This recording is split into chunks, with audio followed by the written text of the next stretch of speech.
Hey there guys, I am Turkey, and if you exist in the Dead by Daylight fandom right now, I'm sure you've probably heard the rumors and the leaks that the next survivor in Dead by Daylight is going to be Haddie Kaur. And since not many people are giant DBD lore nerds like I am, I'm going to sift through the dozens of pages of archive lore that we've been given about Haddie and summarize it for you here, so you can truly appreciate a character that DBD has been telling the story of for a long time now, and you can be up to speed for her potential release. And if she isn't the new survivor, she's still pretty fucking cool, so either way, I hope you enjoy. Haddie is honestly hard to summarize in any brief way. Keep in mind, the archives are written to be intentionally vague and up to interpretation in a lot of cases, so it's completely possible that I've misunderstood or misread some of her lore, and if I do, I'll make corrections in the comments below. We see a lot of snippets of Haddie's life, as well as her life in another dimension, as well as her life in the future, and also it could not be our Haddie, and it could be a Haddie from a different timeline, so it's hard to pinpoint who our Haddie is, and what pieces of lore that we read are meant to be taken as fiction or reality. Let me explain this in a way that is easy to understand. So basically, the entity is a living dimension. There are several pockets inside of the entity that are their own dimensions, and potentially, several versions and timelines of the same character can exist in these pockets, or all of them, or none of them. It's very complicated. A good example I can give is this cutscene from one of the Observer's archives in a previous tome, where we see Evan McMillan, aka the Trapper, fighting a giant spider, presumably at the McMillan estate. And then it pans out to reveal that it's actually the story from a comic book that the Observer had been reading. What does this mean? Well, Behavior loves to play with the idea that anything that can happen has and will happen, which means that somewhere out there in the Omniverse, every single possible combination of factors, real or fiction, exist in the real world in its own dimension. This comic book is a memory in the entity's realm, but for the world that this happens in, the cutscene of Evan that we saw,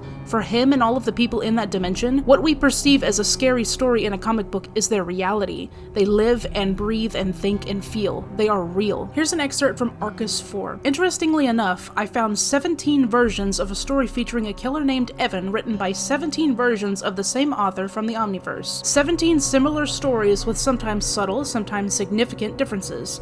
What I find particularly interesting is how the stories are written as fiction in one world and non-fiction in another. It reminds me of Universus Alveo, a theory that suggests that the human mind might very well be equipped with a powerful networking mechanism that reaches out to other worlds for wisdom and knowledge from our other selves. Some can use their minds in this way and others can't. The theory suggests that those who have experienced trauma in their formative years detach from their reality, allowing them to explore other realities and worlds with relative ease. Artists like magicians and shamans see small things in the big, unexplained, endless dream that is the Omniverse, and they bring those ideas or insights back to entertain, enlighten, and inspire the world. Fiction in one world, non-fiction in another. Everything is real or nothing is. It's also how Behavior explains fictional licenses like Michael Myers appearing in the realm, because for Michael and Laurie, they aren't a movie in a popular horror classic, that was just their life. It's explained in some archive entries that in the Omniverse, some artistic and creative people can tap into other realities with their third eye using their pineal gland, which is a reoccurring tool mentioned throughout the lore and very important to the mystics,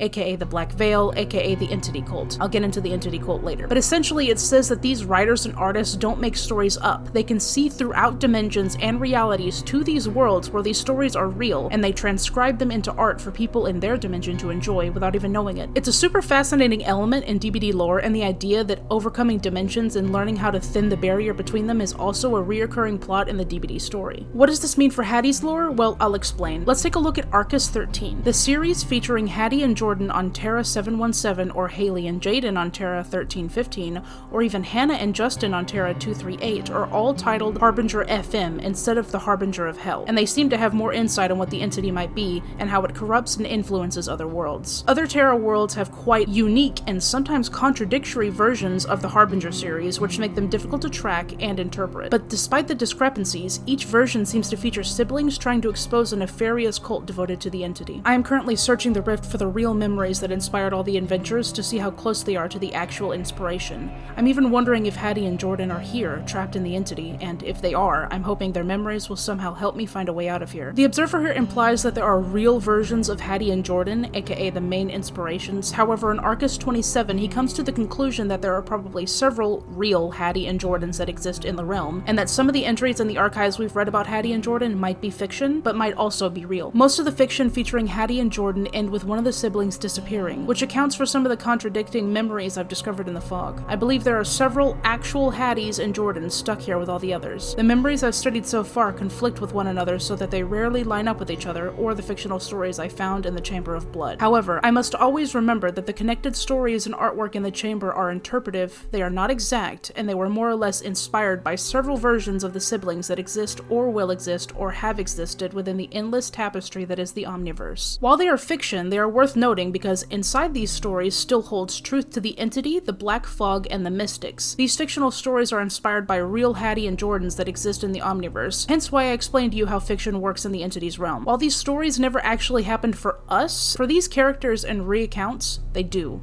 so they cannot be disregarded. The Harbinger series from Terra 719 is also worth noting because the details included by the author seemed closest to what we studied back home concerning ancients and living dimensions, not to mention what I've been able to discover by examining the memories of souls marooned here. Piece by piece, or rather, story by story, I'm getting closer to salvation, or insanity, whichever comes first. Now that I've explained the things that you should keep in mind while hearing her stories, let's get into who Haddie Kaur really is. Haddie Kaur is an Indian woman from Canada whose parents disappeared while they were vacationing when she was 5 years old. She still remembers the whispers, the approaching darkness, and the sense that they were somehow in another reality. This is very similar to the stories of Felix and Elodie. India is a very important location in the DBD story because it's where the Mystics operate most of their business. The most in-depth we ever see from the inner workings of the Mystics is from Talbot Grimes' lore, also known as the Blight or the Alchemist. He was recruited by the Mystics while he was visiting a city in India and was taken back to their secret ancient school posing as a monastery, where he spent an unknown amount of time researching their ancient knowledge, primarily a chemical produced in the pineal gland called the soul chemical, which they believed could be used to unlock doors between realities. In Felix and Elodie's lore, they were visiting the exact island where Talbot used to conduct his experiments, and they even found his underground lab and some of his old research, which implies that the Mystics were even involved in the British East India Company where Talbot initially worked before being recruited into the Mystics, which is completely believable considering the fact that the Mystics have their hand in literally everything. They are an ancient, powerful cult with ties to every major power in the world. Think the Illuminati, but if they had an ancient, all-power deity on a leash and at their disposal. Dire Island is a very important place to the Mystics, and it seems to be where they conduct their meetings and potentially even their sacrificial rituals to the entity. Felix and Elodie's parents also disappeared while they were visiting Dire Island, and given the fact that Haddie is Indian and was also on vacation, it's completely possible that her parents were also involved in the Mystics, just like Felix and Elodie's parents, and she might have even been visiting Dire Island when they did. This isn't confirmed, keep in mind, this is just me speculating, but an interesting similarity nonetheless. It's also never explicitly stated that Haddie was born in India, only that her father was raised there, and given the fact that she does live in Canada and her godparents were French-Canadian too,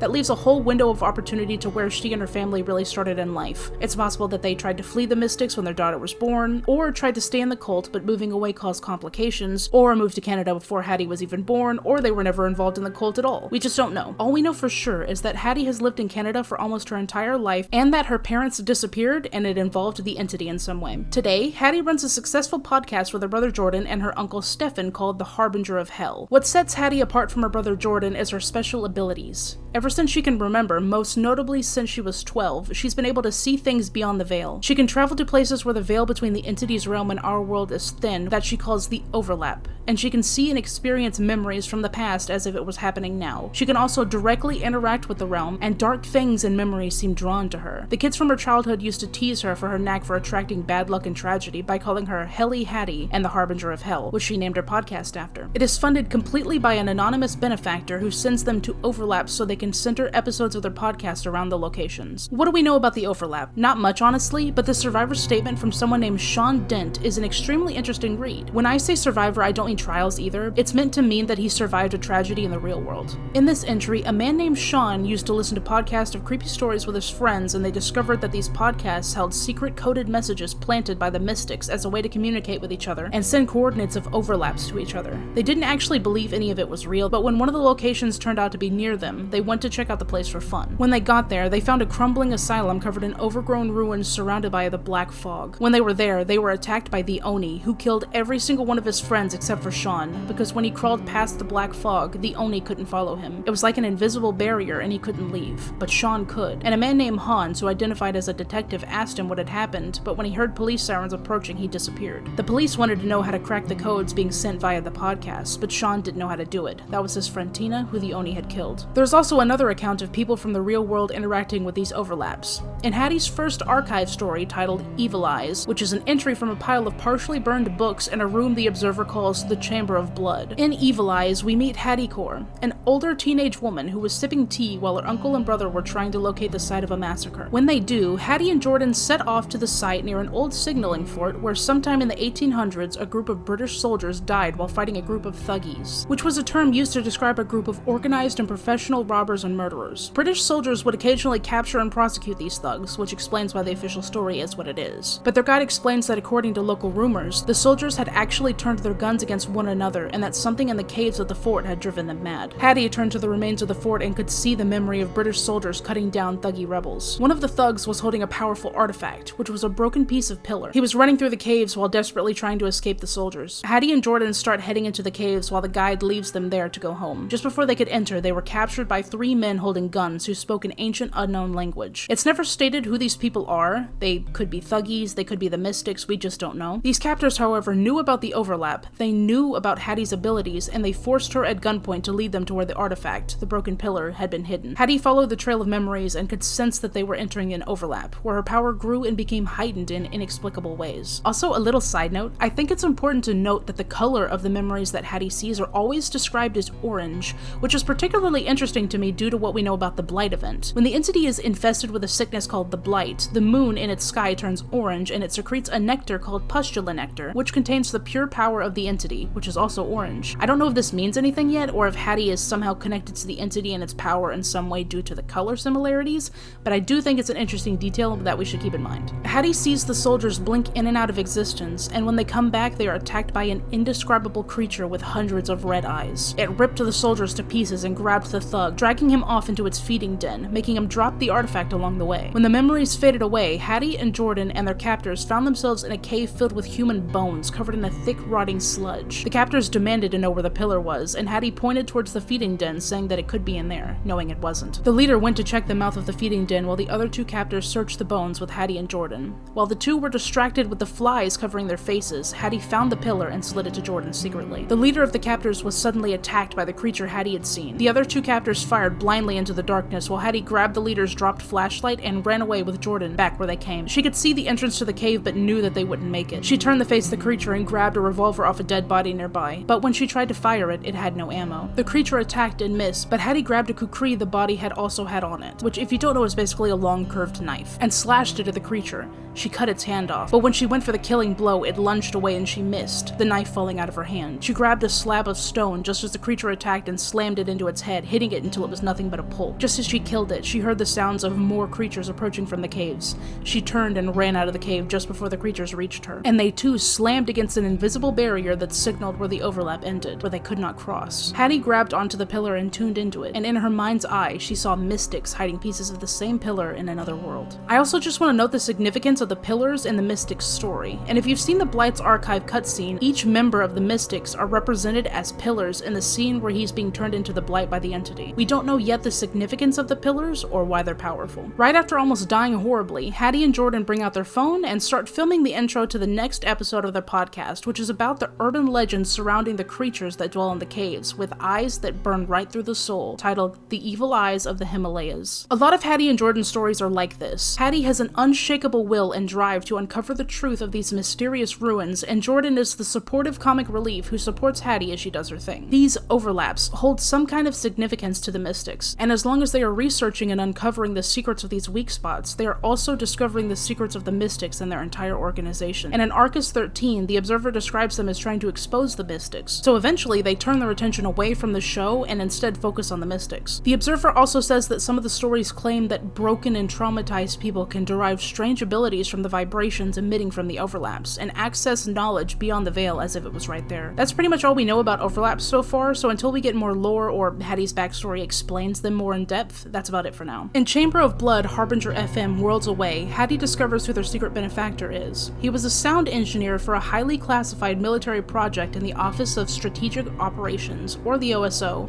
named Surin Rivera. He underwent what he described as unorthodox training so he can enter the overlap and interact with the realm, which was near impossible to do with adults with developed minds. And it's implied that the OSO experimented on and broke children so their developing minds could be tuned to withstand the stress of the overlap. It doesn't say if Haddie was one of these children, and she says in her podcast that she was born with these abilities, so she probably isn't. The OSO was probably trying to artificially create these naturally occurring abilities some people are just born with. Surin and his colleagues, who were also trained to enter the overlap, went to these weak spots all over the world, and many of them never returned, or if they did, they came back lost, confused, and even insane. Surin's goal in funding their podcast is not only to locate his lost colleagues, but also understand the overlap. "You don't understand," Surin continued. "This isn't just about the friends I lost. There are things in the overlap we need to understand. There could be a new type of energy, a new way of seeing the world, the universe." Jordan interrupted with a laugh. "Or, there's nothing there, and it's just a living hell." Surin sends Haddie and Jordan all over the world so that they can make episodes of their podcast at particular overlaps. He's using Haddie's abilities to tune into these weak spots to learn more about the overlap and look for his lost friends, and in return he pays for their entire show and covers all of their expenses. Haddie tells Jordan that she wants to look into him and find out why he's been helping them in funding their show. But before they get very far, Surin shows up at the deli that they're in New York and demands that they leave his case alone, and that they aren't ready for what they're prying into. Haddie demands to know why he's helping them, but he refuses to answer, saying she's exposing herself to dangerous people that don't answer to the police or the military. She won't take no for an answer, and he again insists that she leaves his case alone, and he leaves. Haddie instantly knows that she won't be leaving his case alone. They travel to an address nearby that belonged to Colonel Jim Dunn, a man who worked with Surin in the OSO. But when they got there, his wife answered the door and explained that he'd been missing for 7 years. She agrees to tell Haddie and Jordan everything that she knows, which isn't much, just what her husband had previously shared with her before he disappeared. Mrs. Dunn tells them that Jim worked for the OSO, the stuff of conspiracy theories. Jim had told her that there were places that defied the laws of physics, that defied human comprehension, places that connected worlds away to other dimensions, and the government called it the overlap. Haddie remembers this term from when she and Jordan were investigating the Mystics, described as a mysterious cult that believed in an ancient deity that would one day help humanity to evolve to a higher plane of existence. She found it strange that the Mystics and the government had the same name for the phenomenon. Mrs. Dunn also goes on to say that Jim had described the overlaps as seeming to consume our world, getting bigger and bigger as they went down some kind of celestial digestive tract, and that they'd even managed to pull things out from the overlaps. She said as time went on, Jim got angry and told her less, which was very out of character for him, and she heard rumors that the government was doing things to him so that he could stay in the overlap for longer periods of time. She insists that he didn't leave her and that something happened to him despite what the government told her, and that the police dismiss her as a conspiracy theorist. Before she can finish, she's suddenly shot and killed right in front of Haddie and Jordan. They dropped to the ground as they were showered in bullets from all around the house and quickly made their way into the basement trying to get away. An assassin followed them down the stairs and pointed his rifle at them, but before he could pull the trigger, Surin appeared behind him and shot him first. He told them to follow him before the others come, and they quickly followed him out of the house past 7 dead bodies and got in Surin's car. They peeled away from the scene. Haddie begins asking him about everything, if the rumors and the overlap were true and if worlds really intersect. Keep in mind, this is probably a different universe than the one that we read about in Evil Eyes, so this Haddie doesn't understand the overlap as well as the Haddie from the other world. He insists that they investigate an abandoned subway nearby for their podcast and stick to the agenda. Haddie asks if it's an overlap and he confirms that it is. He finally explains to them his goal in finding his colleagues and understanding the overlap, and Haddie and Jordan are disgusted to find out that he had a hand in experimenting on children. Haddie understands that she's being used as a tool, but now she's invested in what's really going on with the overlap, and the journal she's collected that tell tales of people trapped in a deathless world and how artists could reach into other worlds they believed to be their imagination, but was really their third eye. This is all we see of Haddie while she is still young. The next entry we read from her is about 40 years in the future, titled Chamber of Blood, 12 to Midnight. Haddie enters a half-burned building that caught fire a week prior and goes up the stairs to the roof to find a man named Max Holt, an ex-soldier whose unit was attacked by something otherworldly, and he survived because of his abilities. Max is just like Haddie, with the same ability to tune into other worlds and see and hear memories nobody else can. Nobody believed Max when he had described what had happened, and he was discharged from the military and given an endless supply of opioids to fog his memory and neutralize his questions. Max genuinely believed that he was crazy, but Haddie tells him that she believes him. He asks her what she wants, and she tells him that she wants to recruit him to join her team in order to save the world. He asks what she knows about his unit, and she says not much, but she knows that there are some very powerful people who think they have the answers to what he's looking for. She's been caught in the crossfire between 2 warring groups that both need people like her and Max to access the other realm and bring things back. She's been running from them for 40 years, and she's helped other people like her and him from suffering to an unknown fate at their cruel hands. Haddie says she lost her brother to the fog too, but she can still see and hear him, but she seems unsure when she says it. He asks where Jordan is, and she says she doesn't know, but she knows she can see him again. Haddie suddenly pulls a gun and shoots 2 people as they emerge from the exit door. She tells them that people are looking for him and want him dead, and that she's here to save him. He follows her back to the basement of a bookstore where she set up shop. In this basement, she's covered the walls in hundreds of pictures and stories connected by red strings of people that went missing all over the world. Between the pictures are transcripts of horror stories from various podcasts that have been decoded into numbers and coordinates. She also had stored artifacts and artworks from ancient civilizations that were unrecognizable to Max. He noticed a picture of his unit in Afghanistan on the wall and asks Haddie if this was the list of people that someone wanted dead. Haddie says it's a list of the people that they failed, with a picture of her brother nearby too. She says that the list of people with special abilities being targeted by powerful elites will either be killed in a ritual sacrifice or will be used as tools to search through overlaps that lead to other dimensions. Haddie discovered the list by decoding the podcasts that they use to send each other messages. She tells him that she needs him and that they are 12 seconds to midnight and nobody knows it, and that he has no idea how powerful the 2 warring groups are. Max stepped closer to the picture of his unit while Haddie retrieved a folder containing a picture of an abandoned cemetery in Chile, along with a picture of a man. She holds the pictures to Max, who stares at them for a thoughtful moment before finally agreeing to join her team. Yes, you heard that correctly! An abandoned cemetery in Chile with a picture of a man. Sound familiar? It's the cemetery from the codes that Jonah deciphered in his backstory, which from there we know that Jonah himself holds a lot of significance to the location and the codes themselves. Someone mailed Jonah those coordinates to the cemetery on his 16th birthday, so somebody led him there. Why? We don't know.